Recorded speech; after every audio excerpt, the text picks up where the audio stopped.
Cette semaine dans Capsule Santé, les questions des accidents vasculaires cérébraux. J'ai fait autodiagnostic, j'ai pincé le mollet, la cuisse, j'ai pincé l'avant-bras, le bras et j'ai senti rien. Donc c'était complètement paralysé. J'ai fait des sifflements pour tester la bouche, mais rien. J'ai eu un AVC. AVC, accident vasculaire cérébral. Il s'agit de la perte brutale d'une fonction du cerveau. Les accidents vasculaires cérébraux peuvent survenir à tout âge chez l'adulte, surtout chez des personnes présentant des facteurs de risque.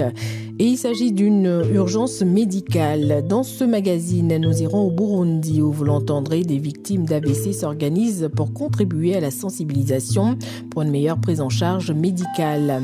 Mais avant, l'AVC, ses causes, conséquences et sa prise en charge, on en parle avec Sophie Amarenko, cofondatrice du Fonds Vaincre l'AVC et fondatrice du collectif Femmes et AVC. Carole Assignon micro, vous écoutez Capsule Santé. Bonjour à toutes et à tous.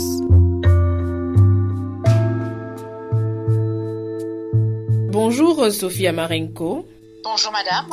Avec vous, on va donc justement parler d'AVC. Pour commencer, peut-être, qu'est-ce que l'AVC concrètement ?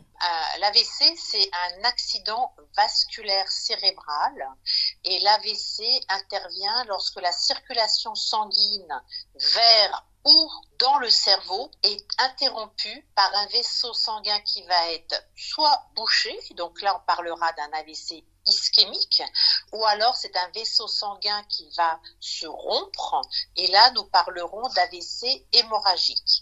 Et l'AVC aujourd'hui dans le monde, ça représente vraiment un grave problème de santé publique, car son nombre augmente parallèlement au vieillissement de la population. Alors vous êtes, vous, cofondatrice du Fonds Vaincre l'AVC. Vous l'avez dit, l'AVC est un grave problème de santé publique. Pourquoi une telle initiative ? Au fil de mes années d'expérience professionnelle, j'ai pu constater le manque d'information du grand public au sujet de l'accident vasculaire cérébral. Il faut savoir qu'il y a une personne toutes les 4 minutes, en tous les cas en France, qui fait un AVC. Je crois que c'est à peu près équivalent dans le monde, ça doit être à peu près une personne toutes les 5 minutes. Et l'AVC peut être évité. Et vraiment, nous, c'est notre objectif avec ce fonds, c'est de dispenser des campagnes de prévention, des messages de sensibilisation, d'éducation, de dépistage pour éviter cet AVC. J'ai fondé ce Fonds Vaincre l'AVC avec mon mari qui est le professeur Pierre Amarenko, donc qui est un des leaders de l'AVC au niveau de la recherche et qui a créé un algorithme qui permet de se dépister parce qu'une fois qu'on est dépisté, si on est à risque, on va pouvoir mettre en place les mesures nécessaires avec l'aide de son médecin pour éviter l'AVC. Et comment se fait ce dépistage ? C'est quelque chose qu'on peut faire soi-même ? C'est un dépistage qui est accessible en ligne sur notre site vaincrelavc.org. Il s'agit de 11 questions auxquelles vous répondez. À la fin de ces 11 questions, vous allez immédiatement savoir si vous êtes ou pas à risque de faire un AVC. Vous avez ensuite les résultats de ces réponses à ce test qui sont personnalisés. En fonction de chacune des questions auxquelles vous avez répondu, vous allez avoir une réponse personnalisée. Vous imprimez ces résultats et avec ces résultats, vous allez voir votre médecin. Et grâce à ce test, vous allez mettre en place, avec l'aide de votre médecin, toutes les mesures nécessaires qui vont vous permettre de réduire votre risque d'AVC. Vous sensibilisez également sur l'AVC chez les femmes, puisque vous êtes fondatrice aussi du collectif Femmes et AVC. C'est important de cibler spécifiquement les femmes ? C'est une femme sur 4, dès l'âge de 25 ans, qui aura un AVC dans sa vie. Alors, les femmes sont plus à risque parce qu'elles vivent plus longtemps, puisque quand même, majoritairement, l'AVC touche les personnes d'un certain âge. Ensuite, il y a des périodes clés qui sont propres aux femmes où leur risque cardiovasculaire, le risque d'AVC est plus augmenté. Ça va être la période de prise de pilules. L'association pilule-tabac-migraine, c'est vraiment une période à risque. Donc, il faut vraiment, à cette période clé de la vie d'une femme, de faire un bilan cardiovasculaire, savoir si elle est ou pas à risque. Il va y avoir toute la période des grossesses, avec le problème que certaines femmes rencontrent de la prééclampsie, donc de l'hypertension artérielle qui peut augmenter à cette période de vie d'une femme. Et l'hypertension artérielle est le premier facteur de risque de l'accident vasculaire cérébral. Et puis, il y a toute la période périménopause, ménopause, post-ménopause. Et là, c'est un bouleversement hormonal que vit une femme. Le risque cardiovasculaire, le risque d'AVC est augmenté. Les femmes qui ont une endométriose ont leur risque d'AVC augmenté de 34%. Un autre point important, quand on parle de l'AVC, c'est la prise en charge. Comment se fait actuellement cette prise en charge et est-ce qu'il y a eu des avancées au niveau de la recherche sur l'AVC? Déjà, la prise en charge, ça va être une rapidité d'action. Et ensuite, ça va être l'efficacité des traitements. L'AVC ischémique, c'est le vaisseau qui se bouche. Donc, le traitement de référence, ça va être la thrombolyse. Donc, la thrombolyse, c'est un peu le desktop, c'est-à-dire que on injecte un médicament qui va dissoudre le caillot. Donc, ce traitement, généralement, il faut qu'il soit administré dans les 4 heures des premiers symptômes pour être efficace. Quels sont ces premiers symptômes, justement? Ça va être une paralysie soudaine d'un côté du corps. Soudainement, ça va être la perte de la vision d'un œil. Ça peut être aussi soudainement un maux de tête, mais extrêmement violent. Dès qu'on identifie un de ces symptômes, il faut tout de suite appeler les secours. Ce qui est bien, c'est de noter l'heure à laquelle ces symptômes sont apparus. Sinon, on peut avoir un recours à la thrombectomie.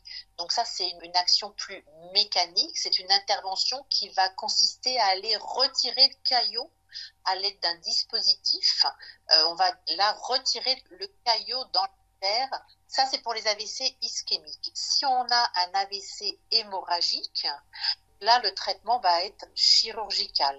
Quels conseils pour éviter justement les AVC? Sur quoi faut-il mettre l'accent, surtout en ce qui concerne les femmes en termes de prévention? Le test de dépistage, c'est la première étape, savoir si on est à risque ou pas. Passer les messages de prévention pour agir sur les facteurs de risque. Le premier facteur de risque, c'est l'hypertension artérielle. Ensuite, vous avez l'hypercholestérolémie. Si on a un mauvais cholestérol trop élevé, on peut agir dessus par une meilleure alimentation, une meilleure hygiène de vie, par des médicaments.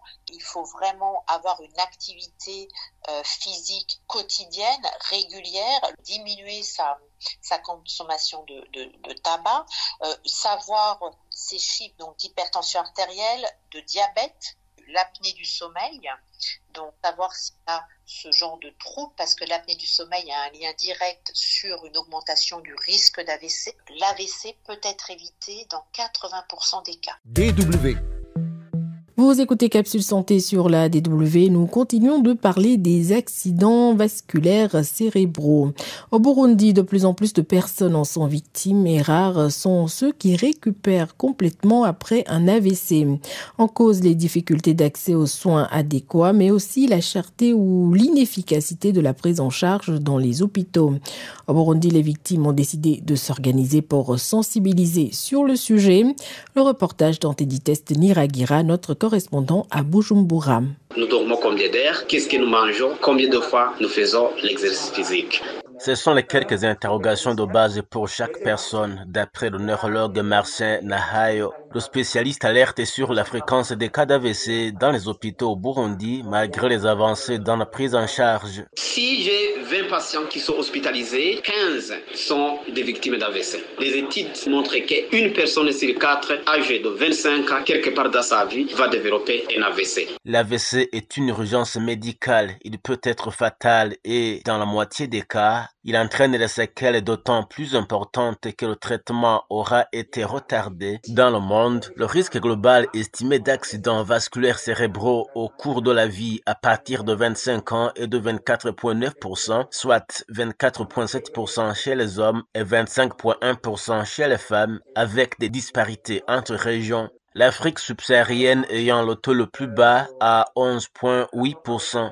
Ce taux est passé de 22,8% à 24,9% de 1990 à 2016 selon le site du campus de neurochirurgie, une discipline spécialisée dans la chirurgie du système nerveux central et périphérique. La personne qui l'a eu est généralement discriminée. La société t'écarte.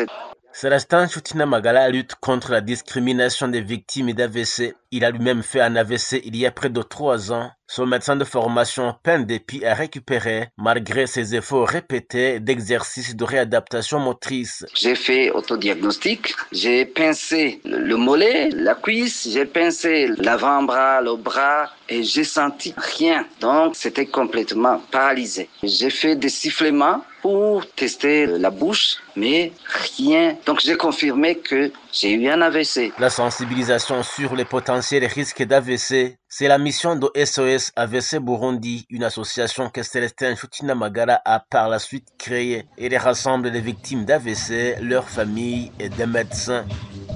Pour prévenir un AVC, il faut faire attention à un certain nombre de facteurs, explique Marc Nimburanira, spécialiste en cardiologie. Il s'agit de contrôler l'hypertension artérielle, contrôler le diabète, contrôler le poids, une alimentation saine, arrêter de fumer et les patients qui potentiellement se voient essoufflés avec des palpitations se faire dépister s'il n'y a pas une cardiopathie qui pourrait prédisposer à ce genre d'accident. Avant d'arriver à l'hôpital, si c'est un patient qui est inconscient, il faut l'allonger, le coucher en position latérale de sécurité et essayer de voir la liberté des voies aériennes supérieures, qu'il n'y ait pas quelque chose qui puisse entraîner une obstruction au niveau des voies aériennes supérieures. Pratiquer une activité physique régulièrement, adopter une alimentation équilibrée et pauvre en sel en cas de traitement contre l'hypertension ou pour stabiliser le rythme cardiaque, bien respecter les prescriptions médicales, limiter la consommation des boissons alcoolisées et la prise de certains médicaments comme les traitements hormonaux de la ménopause chez les femmes selon l'Organisation mondiale de la santé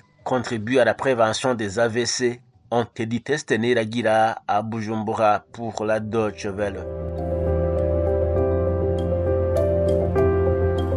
Et c'est avec ce reportage au Burundi que prend fin Capsule Santé. Merci pour l'écoute. D'ici au prochain numéro, rendez-vous sur nos différentes plateformes pour écouter le podcast de l'émission.